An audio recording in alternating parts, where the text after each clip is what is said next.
part like about this is, so we know differences are the norm, right? Yeah. So, by the way, my handwriting is terrible.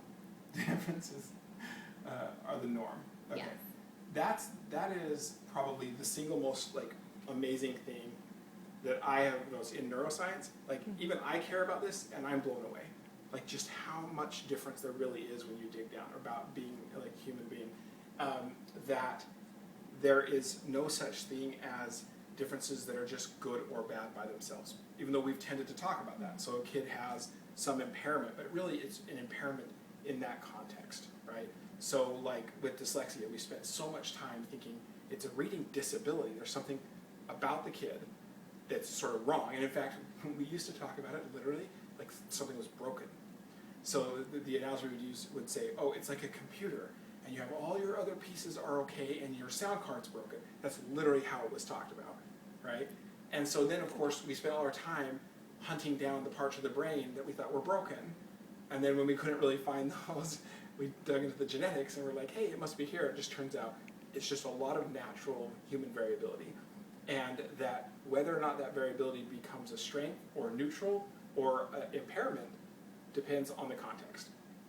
So the things I think are interesting for me around this area is that with dyslexia, again, the example of the areas of the brain that are consistently associated with dyslexia in the English language, so in the United States. In China, they're completely different parts of the brain. It's just incredible, but that makes sense, right? It's a completely different language, it has different structure, it has different, So what that tells me and what's important is, had a kid in the United States who we were thinking is disabled simply been born in another country like this, they would not have been seen as learning disabled. So it was just like accident of birth, and we're going to now say something's fundamentally wrong with the kid, right? But what I think is also interesting is those same underlying differences. It's not that they're just like, oh, I'll find a way around my problems. Sometimes what looks like a disability can actually be a talent in another context. So in sticking with the dyslexia example, some work that I've done with Matt Schneps at the Center for Astrophysics, where we looked at an international group of astrophysicists with dyslexia and without. It turns out the same exact underlying neurology that was giving rise to poor reading gave them a huge advantage in peripheral processing in their visual areas. And that's a small advantage that only pays out if you're an astrophysicist who detects black holes, which it's like you have to like detect black holes where you point $1 million an hour telescope into the sky and you're trying to hunt for black holes, but you don't get to see black holes, which is, by the way, really disappointing to me. I thought it would be like those pictures that they drew. I was like, there's one I found. It's like spectral data. So a clean black hole signature looks like this. So this is the center of a galaxy, right? And it's rotating and basically has a spike and then two symmetrical spikes out here. That's the perfect signature for a black hole. Problem is, you don't ever get that. What you get back is like this. And you're like, is that signal or is that noise, right? And so you have to choose in real time, as these astrophysicists, they have these teams, they sit down, the computers do some processing, and then they spit out, say, 20 images that they've scanned the sky. And they're like, your team gets an hour on the telescope. Where do you want to spend your time? And if you're wrong, you suddenly you have nothing to show for what you've done, right? So there are these people who have what they call visual hunches. They're phenomenal. Everyone knows about them. They're people, the person that's detected more black holes than anyone else in the world was part of this study. They are just good. Because they have, instead of, like, they have to use their periphery, because your periphery is everything outside your fist extended, so it's not just clear out here. So they can simultaneously process signal without having to scan it, and that becomes just a really hard memory task. So these people, turns out, the exact same neurological stuff that was impairing about reading, because reading is focused on one little thing and map that little squiggly line to some arbitrary sound that we've made up. Again, we made it up, right? It's not true. Made them better at black hole detection, and we were able to map their visual fields and do a complete, like, quantitative demonstration of exactly how much better they are. And it was like unbelievable. Had I not done the study, I would have never believed the results. It's so clean, right? And then when we sat the astrophysicists down, remember, we flew them in from all over the world, and we told them what the study was about afterwards, and we asked this question to the control group. Knowing now what you know, the hypothesis is, and like what the results are, we showed them the preliminary data. We said, would you trade your ability to read, being proficient at reading, for their ability to detect black holes, and all but one of the control groups said, absolutely, I would trade it. Because in their field, just getting by with reading, they read some, but they're like, we can have other colleagues do it, but this is what's the most valued in our profession. And so getting people to realize that you have natural variability, that's just the rule, that's just about everybody, and that whether or not it's impairing, neutral, or an advantage is entirely dependent on context. And a big part of context is the broad cultural frame that gets brought in.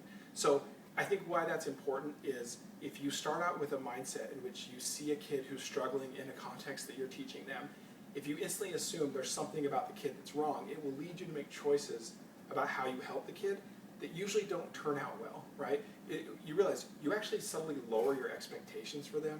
You don't really think that they're going to be capable of something great, and that basically guarantees they won't, right? But if you realize it's always about trade-offs and it's always contextualized, that you can actually do a lot more, right? You can get a long way in nurturing the talent potential of every kid in your classroom. Wow, that's really good. You're really good. It's what I do for a living, so hopefully. And is there other kind of like, I don't know, this like this data, the brutal reality that kind of shakes you up, and you say, how come people don't know this? This is like so basic. Yeah, I think that, we already talked about a little bit about it, but I think that the thing that surprises me the most is the way that we think about human ability and potential. So we're sort of locked into an old mindset that basically, if I can keep drawing on the dry erase board, right? We have our little bell curve, right? And we think there's an average, right? And we think there's everyone else is somewhere off of the average, right? Let's just, the way that we've come to view people. And if you think about it, so you're either average, like a type, so we can say, oh, I'm a male, right? And so then men are like X, Y, Z, right? Or I have a personality type, whatever.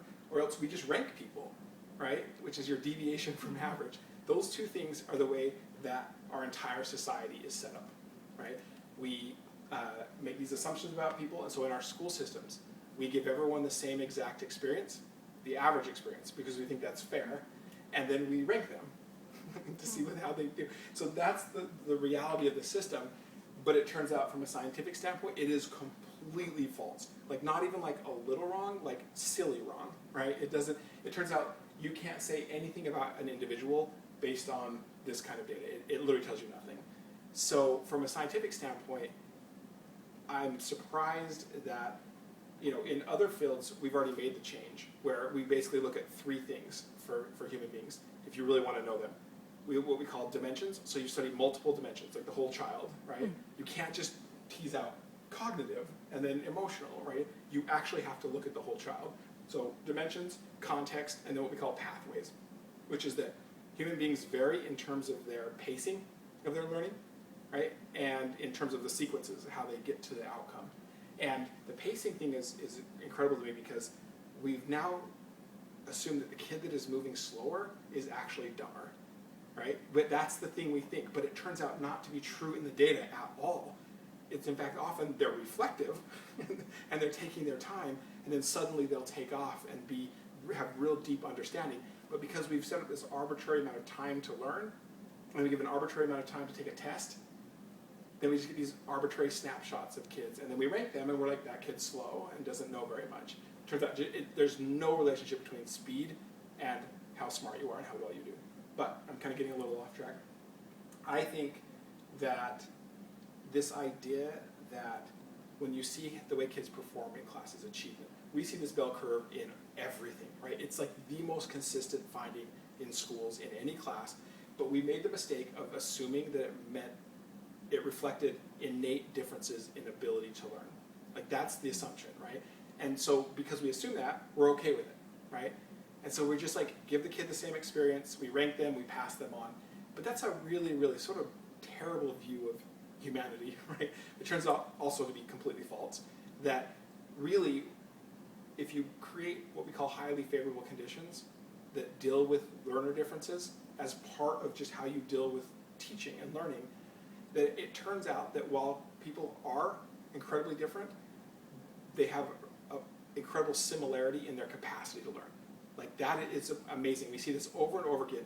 When you understand learner differences, when you integrate that into your teaching, into the design of materials we use, then kids' capacity to learn look very, very similar.